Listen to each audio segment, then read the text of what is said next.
Guys, मेरा नाम doctor Junaid Ahmed, assistant professor department of economics, Ranjit college.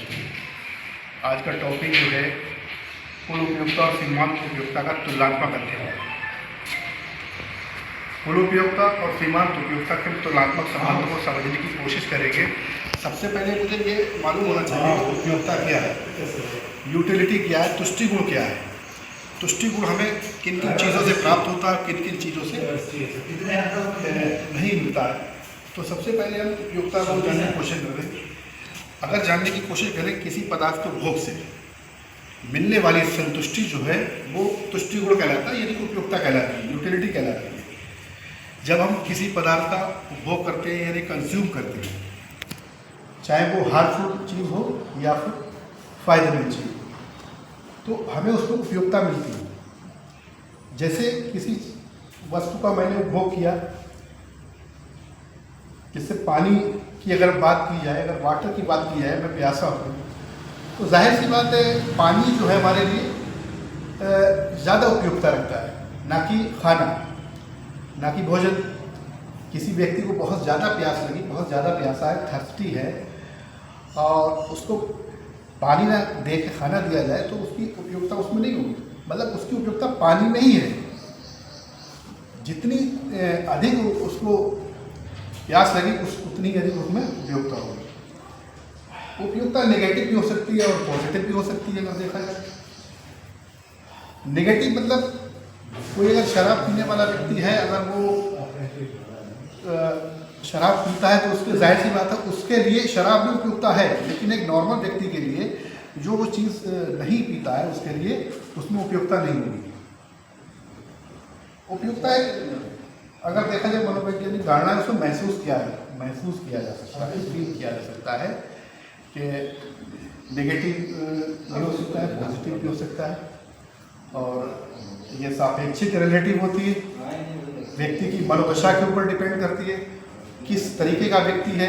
मतलब अगर कोई व्यक्ति मोटा है या पतला है, जाहिर सी बात है कोई बहुत ज़्यादा पतला व्यक्ति है, अगर उसके लिए उपयोगिता घी में नहीं होगी, और बहुत ज़्यादा हेल्दी मतलब उसकी उपयोगिता उसमें घी में। उपयोगिता जो है वो समझ में आ गई होगी, उपयोगिता किन किन चीज़ों में होती है और किन किन चीज़ों में नेगेटिव वस्तु में भी होती है और पॉजिटिव वस्तु में भी उपयोगिता होती है। अगर हम इसके रिलेशन को समझाएं, कुल उपयोगिता और सीमांत उपयोगिता का तुलनात्मक अध्ययन को समझाएं, तो सबसे पहले अगर देखा जाए, जैसे एक फिगर बनाया मैंने एक तालिका बनाई है, तालिका के बाद मैंने डायग्राम को भी बनाया है। इसके द्वारा भी समझाने की कोशिश करिए।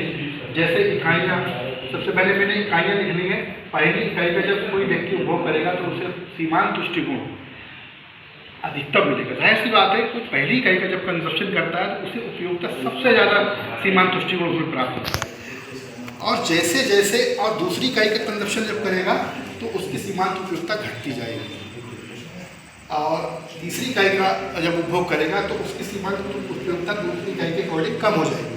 फिर चौथी इकाई का जब उपभोग करेगा धीरे धीरे सीमांत उपयोगिता घट जाएगी। एक ऐसा स्टेज आएगी जहाँ पर उपयोगिता शून्य हो जाएगी। मतलब उस वस्तु में उसके लिए उपयोगिता अब शून्य के बराबर है। मतलब उसको जितनी ज़्यादा प्यास लगी थी उसकी प्यास मिट गई शून्य के। उसके बाद अगर वो कोई चीज़ का मतलब पानी यूज़ करता है तो वो उसको माइनस में चली जाएगी। अब जैसे टोटल यूटिलिटी को हम बताएं, टोटल यूटिलिटी पहली इकाई को उपभोग किया 25 मिली, 25 के बाद दूसरी इकाई का उपयोग किया तो उसकी 20 हो गई, सीमांत उपयोगिता तो 25 और 45 कर दी, ठीक है। और ऐसे ही सीमांत उपयोगिता कुल उपयोगिता बढ़ती जाएगी, सीमांत उपयोगिता घटती जाएगी।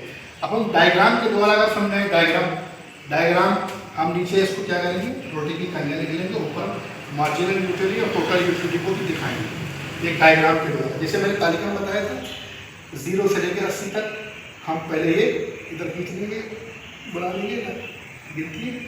अब ये देखेंगे पहली इकाई का जब उसने वो किया था तो उसको की सीमांत उपयोगिता मिल रही थी 25, ठीक है। फिर दूसरी इकाई का उसको मिल रही थी 20। ऐसे धीरे धीरे सीमांत उपयोगिता का जो लाइन है वो नीचे जाएगी, नीचे डाउन होती जाएगी। जैसे सीमांत उपयोगिता का लाइन जो डाउन हो रही है, गिरती जा रही है, ठीक है। कुल उपयोगिता बढ़ती जा रही है। देखिए इसमें देखिए पहली इकाई का उपभोग किया तो 25, उसके बाद क्या हुआ 45 पे हम यहाँ पे ये सीमांत उपयोगिता घटती जाए, कुल उपयोगिता बढ़ती जाए। अगर तुलनात्मक अध्ययन की बात करें तो सीमांत अगर एमयू और टीयू की अगर तुलनात्मक अध्ययन की बात करें तो सीमांत उपयोगिता जब शून्य होती है कुल उपयोगिता अधिकतम होती है। जब शून्य उपयोगिता जब सीमांत उपयोगिता ऋणात्मक होती है तो कुल उपयोगिता भी घटते क्रम में होती है। ये इसका तुलनात्मक अध्ययन है। जैसे जैसे सीमांत उपयोगिता घटेगी कुल उपयोगिता बढ़ेगी। ठीक है, सीमांत उपयोगिता घटेगी कुल उपयोगिता बढ़ेगी। ठीक है।